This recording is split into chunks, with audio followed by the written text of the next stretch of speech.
How is it really just that puberty was that traumatic to me that I ended up with a serious personality disorder?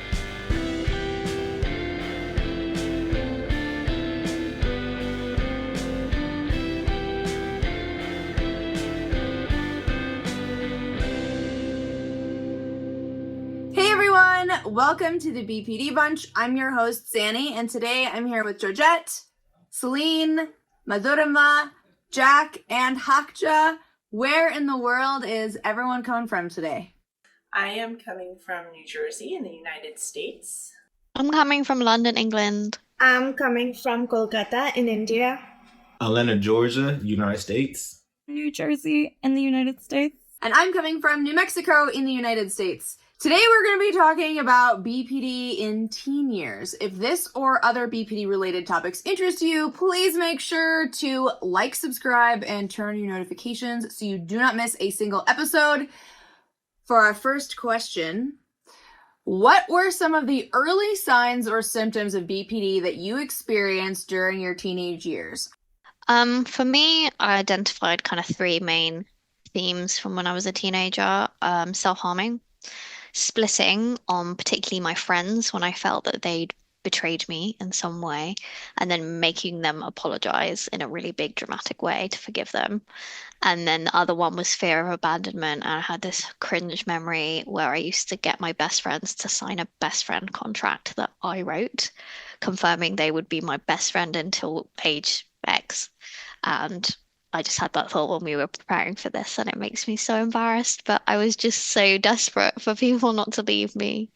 I'm sorry, that's low-key cute. I'm sorry, that's low-key cute. Did they stay your friends? Actually, no. Not because it was just we were young at the time and we just went to different schools and it just kind of phased out. I still follow them on Instagram and things like that. It was not a big falling out. It just we grew apart. I like how you broke your things into almost domains, Céline, where you say like, oh, these are the three things I identified. I feel like impulsivity. Impulsivity was something that I struggled with that I think was an early sign. And then intense friendships, that I would be like intensely friends with somebody, but then I couldn't handle any type of falling out, like one little thing going wrong, and I would split and I would go on to another person and form another new intense friendship. And I think that was an early sign. And then I think with the just wanting to be loved, and then like a fear of abandonment, wanting to like have a boyfriend, but not really being choosy about who that boyfriend would be. Like I just wanted one. So I think those were my big symptoms during my teen years. And I didn't recognize them at all. I had no concept of mental illness at all, besides a broad category of crazy. I didn't know any terms for anything else. So I didn't recognize anything. Yeah, I definitely didn't either. It's one of those things where it's just like, I just felt different. And I was like, oh, I identified that I felt like I was different from other people. But there's also an element of when I expressed that to my parents or to, other people, they were like, well, that's what being a teenager is feeling different, right? So I think for me, the word that really describes it well is just moody. Like I was just very reactive, and I got really excited about small things and really upset about small things. I think self-harm also, Céline, same. Like that was probably one of the first symptoms that actually showed up. And it took me a while to recognize that. Strangely, like the emotional part was easy to be like, oh, this is weird. But to me, the self-harm felt very like experimental. A lot of it came out of like boredom and just this ambient stress. It wasn't the same way that self-harm manifested when I was older. I think there was a part of me that knew that it wasn't totally normal, but I had a hard time admitting to myself. Like I remember engaging in self-harm and then trying to cover over it with a marker. And when I got I was really surprised at the intensity of their reaction. And that's even though there was a small part of me that already knew it wasn't totally normal, I was pretty shocked to realize like how not normal it was. No, I remember the first time I got caught like self-harm with self-harm scars by somebody. And I kid you not, like they literally screamed in the middle of school, like in class, and they were like, "What the is that?" And they freaked out, and I had to like beg them to like not say anything because I was gonna get in trouble. That was in high school. It was really bad. But I actually chose to disclose that to my family at a certain point. I think that was kind of like a manipulation tactic almost for me, because I was like, see what you're doing to me. You're so terrible. You should be treating you better. You're bad parents. You're bad family members. Like, I think aside from that, a big thing for me is I was never single. Like, I could never be alone. And I think at first it was nice. Like, you get a crush on a boy and then you want to date them and blah, blah, blah. But then I couldn't stop. And I just got into these really bad, like, situations where people were spreading rumors about me in school, and guidance counselors had to get involved. Police had to get involved at times because I was dating very not good people. I don't even think I really liked them the way I thought I did, but it was just, like, nice to have them. Yeah, that continued until I was in college. Like, I just couldn't be alone. And I think all of these people were also trying to like save me, you know, and the self-harming kind of added to that. They all just wanted me to be okay. And I kind of just let them, I guess, take care of me. And that was my biggest like thing in high school, like just getting into all these drama situations on purpose, like dating all these people on purpose, like to create issues and problems. So I know that you were raised in a cult. I'm just curious how much of that experience influenced this desire to go out and like create drama. It's really hard to say why I did the things that I did. Like, even looking back now, like years ago, like I don't know why I did like some of the things that I did. I think it was just to see what I could get away with almost. It's like maybe like taking my power back that like was taken away from me my whole life. Like, I'm not allowed to do this, I'm not allowed to date people, I'm not allowed to talk to these people, like I'm not allowed to do a whole bunch of things. And I think maybe like taking back some of that power was kind of important to me, even if it was causing like these really dangerous, like toxic situations for me. Like, I didn't care. Well, it's interesting you're talking about being like from relationship to relationship. I feel like I was constantly going from trying to have a relationship to trying to have a relationship, especially in my like early teen years. The only thing that makes sense to me looking back now is just to call it anxiety. But I would get really into somebody, and then as soon as it started to seem like it would become something, I felt physically sick to be around them. The only thing that makes sense to me is just that, like, all of a sudden it became too real and I wasn't actually ready for that. And then I just, like, had so much anxiety that I felt sick. But I didn't really have any understanding of anxiety at the time. So, like, this is, like, 13, 14, 15, right? I was not nice. I would literally tell people, like, you're making me sick. Because that was the only language that I was just trying to describe the experience, which is, it wasn't a very nice thing to say, but I just didn't know what else to do. And so I just think it's funny that you were like going for, and I was just like, I would literally run from people because I was like, I don't understand what's happening. I liked them so much yesterday, but now being in their presence makes me feel like I'm going to throw up.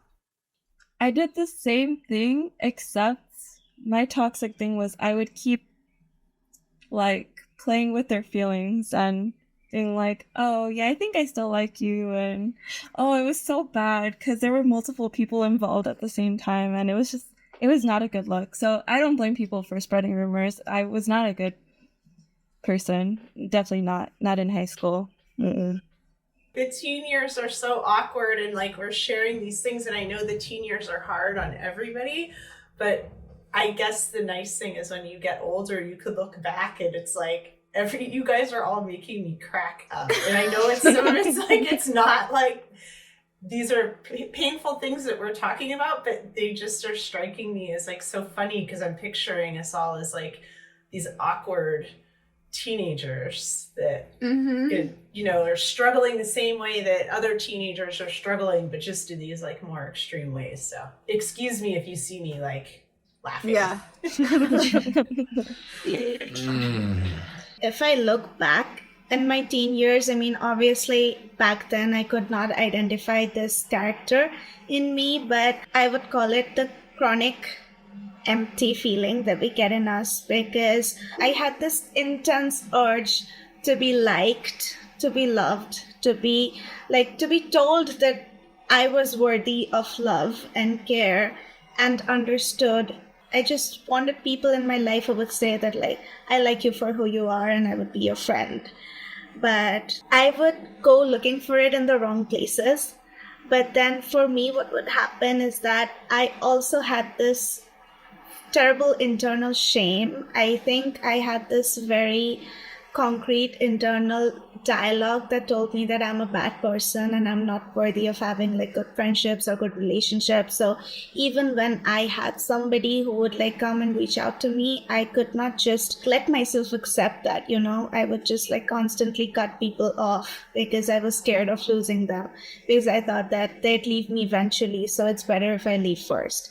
But I was also so desperate to be seen that I think that also gave rise to my sense of unstable identity, because I had this habit of like mirroring what people wanted from me, you know? I mean, I could very well understand what kind of a friend a person needed, and I could be that friend. It didn't matter if it was harming my own mental health, but I could be what you need so that you would be in my life, but in a very superficial way. Like, if it gets deep, I'm running out. It went on for pretty long, like till I got into recovery. I think I've kind of was that person all along. Yeah, I guess for me, if I had to narrow it down to some symptoms specifically I recognized from high school, it was the chronic feeling of emptiness, 100%. So I always feel like nothing could make me happy, nothing could satisfy me, nothing. I'm just empty. There's nothing inside of me to feel anything. Unstable identities, definitely, especially in high school. Think it was just me trying to find who I am. It's really just signs of me not knowing who I am, really, for real. And constantly thinking these one things is who I am. This is my personality. So I'm going to show it off in high school every chance I get, which was just so... I hated high school so much. I'm just putting out there. I really hated high school. But yeah, it was that.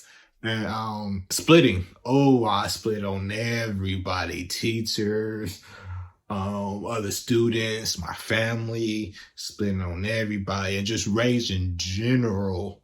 I just wanted to fight all the time.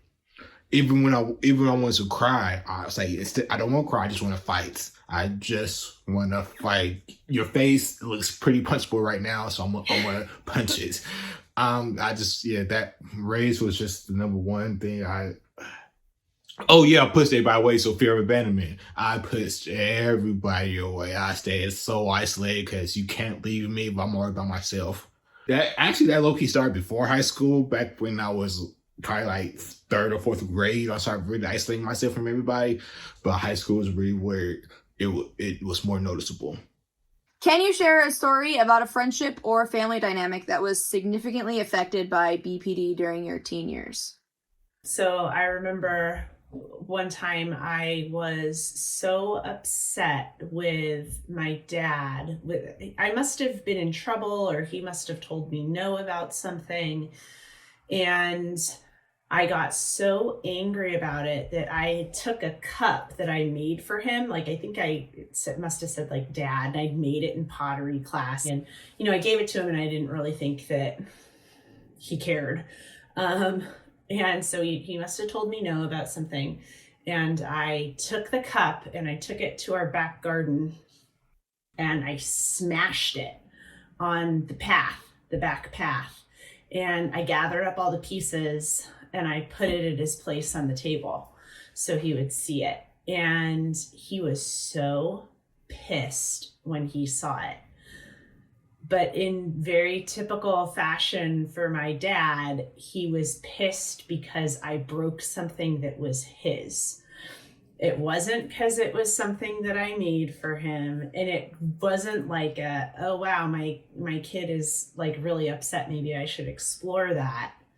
It was like, that was my cup and you took it and broke it. So when I think about like what was like a family dynamic that was significantly affected, it seemed like no matter what I did, I couldn't get enough attention to even have the relationship to be significantly impacted. I really felt like I would get in trouble at school and nobody seemed to care. I got good grades.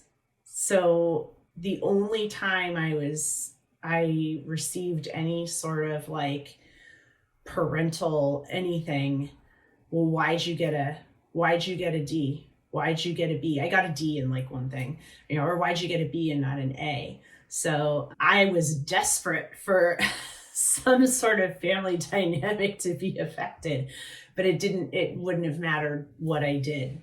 And I think that, again, going back to why does BPD develop? Maybe that had something to do with it. I do have a story, but I wouldn't say it directly impacted my family like that.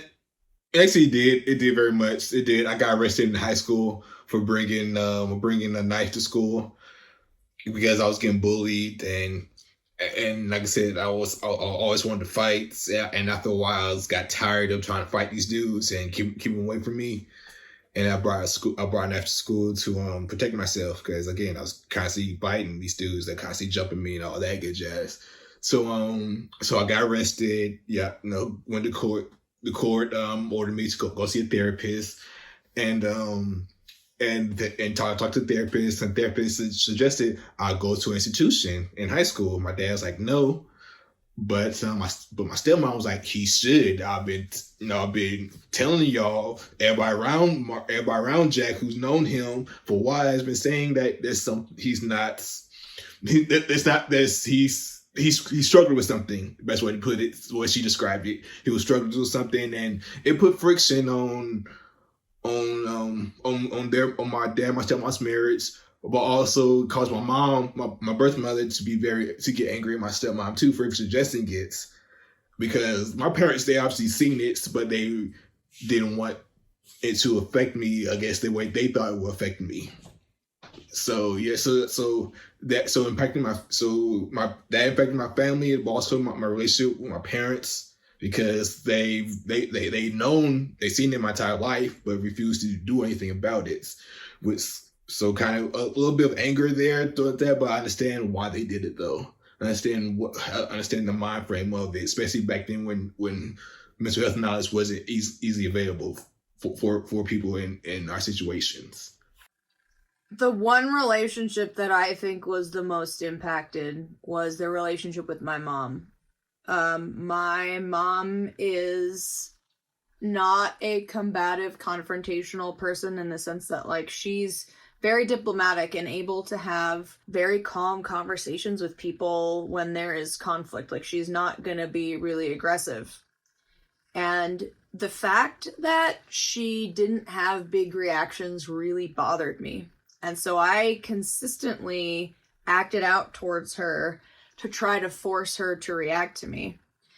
And there was one time, I cannot for the life of me remember what set it off, but I got so angry at her. There was this post in our house, like one of the beams that was like a beam just standing. I remember walking around the beam just in circles, calling her names on end until my dad came in and like pulled me aside and told me that, I couldn't act that way.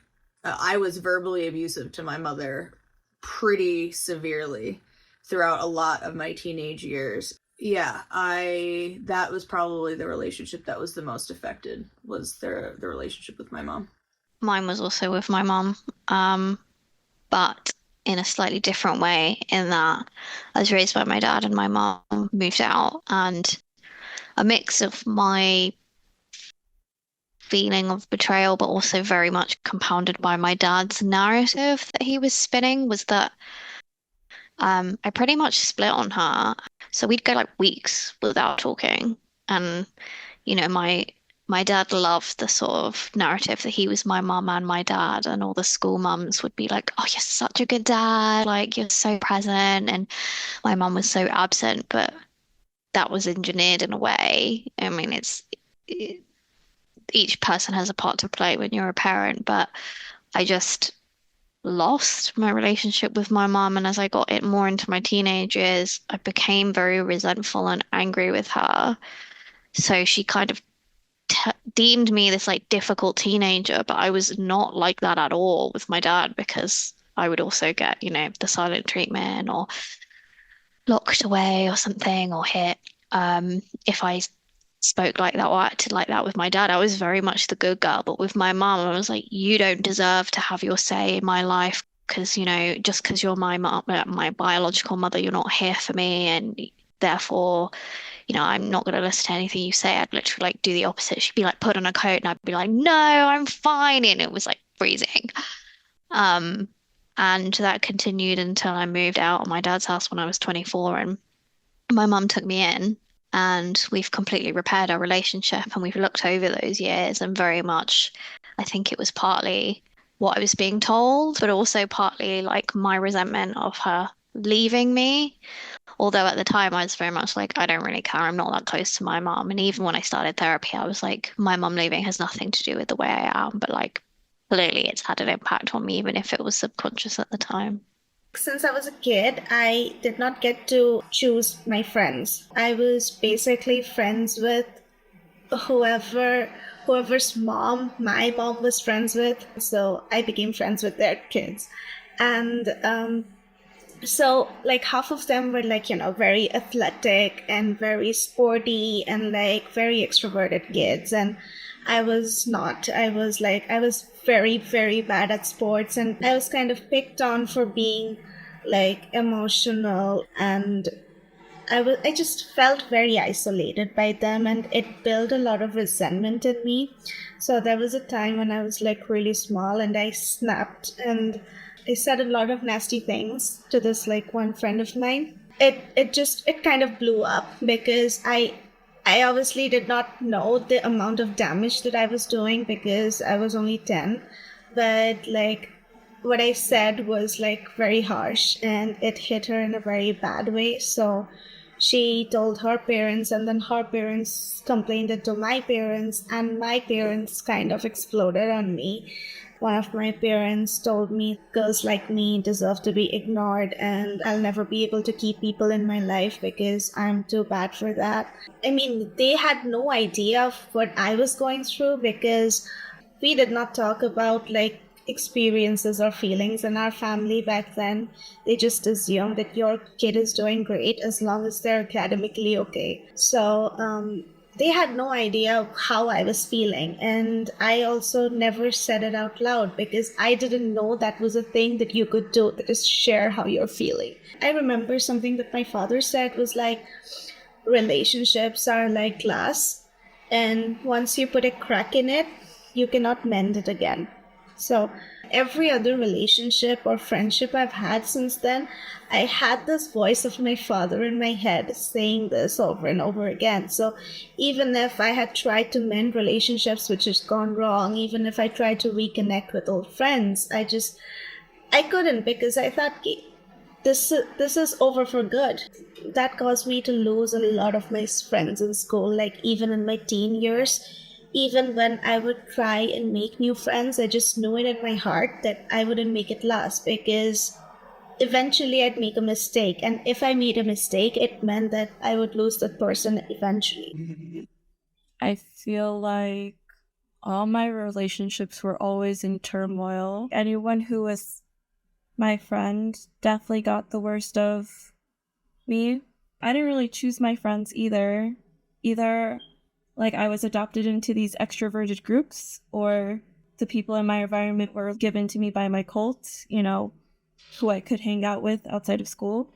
I don't know. I never had a full like trusting of anyone. So I never really tried to invest into anyone like that, I think, until I was older. And having this very big push and pull of like, prove to me that you're my friend, prove to me that you're going to stay, prove to me that you're like worth being in my life almost. And I had that very big push and pull until I was older, and I just cut off like almost everybody in my life. And that's when I got diagnosed with BPD too, because they were like, how did you just cut off everybody. And I was like, I don't know. And I don't know, like, even if people tried to be nice to me, or like, let's say, like a compliment, I would get very physically aggressive and I would hit people. And sometimes, like, as a joke, but I wanted to elicit reactions from people, I guess. I don't know, I didn't want to be emotional and weak, so I'd rather be like a bully and strong. But yeah, I wouldn't say there was any one relationship. I think I saw myself as like this hurricane that came into people's lives and I just destroyed whatever I could. So if you could give your teenage self one piece of advice regarding living with BPD, what would it be? And why do you think this advice is important? It's not an advice per se, but this is just something that I'd like to say to her, is that you don't need to change yourself or change who you are, or like adjust your likes and dislikes for other people for them to like you. But like the right people will come who will like you for who you are and will make you feel comfortable and will also care for how you feel in their company.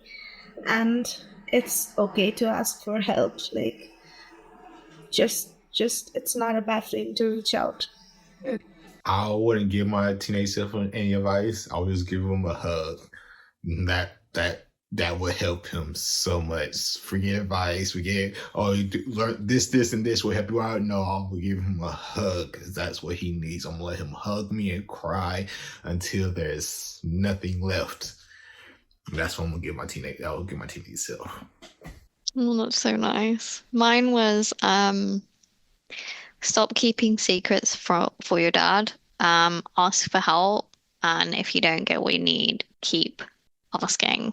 I think I would, if I could give myself, teenage self, one piece of advice, I wish I had learned DBT skills. I think that the skills that you learn in that type of therapy really, everybody could use them, and I think I could have really used them. But I also wish I could go back and just give myself a hug and also tell myself, like, it's really not you. I think it's them. I felt like there was something wrong with me because I didn't fit in with my family. But looking back, I actually think there's a lot wrong with them.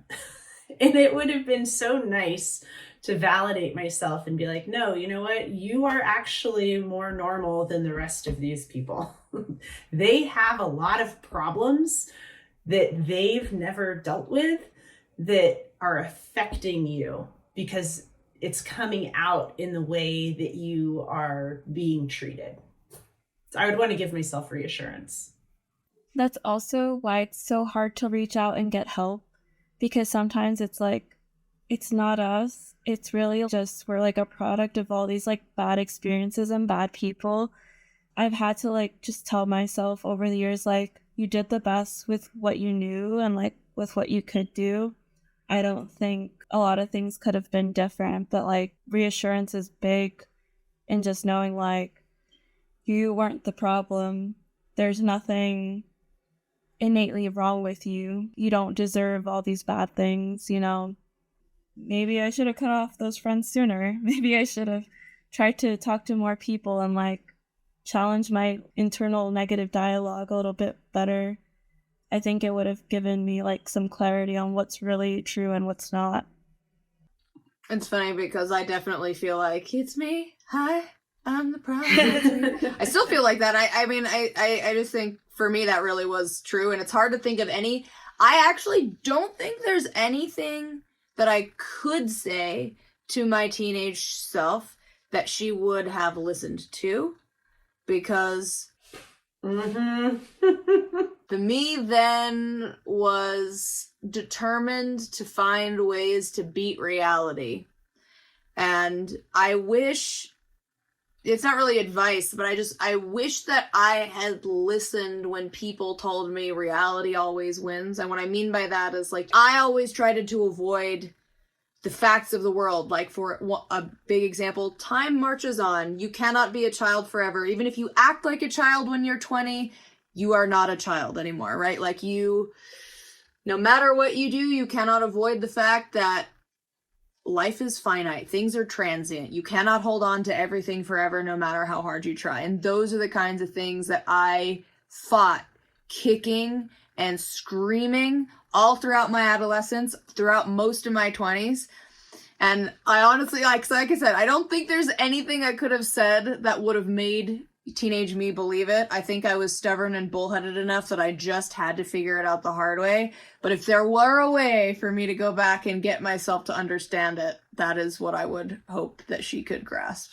I actually currently have one of these strange creatures called a teenager. And I'm going to say that I don't think any of our teenage selves would listen to anything that we had to say. I think that's like a mark of a teenager, is I'm not listening to you because I may be 15, but, you know, I really have the wisdom of a 51-year-old.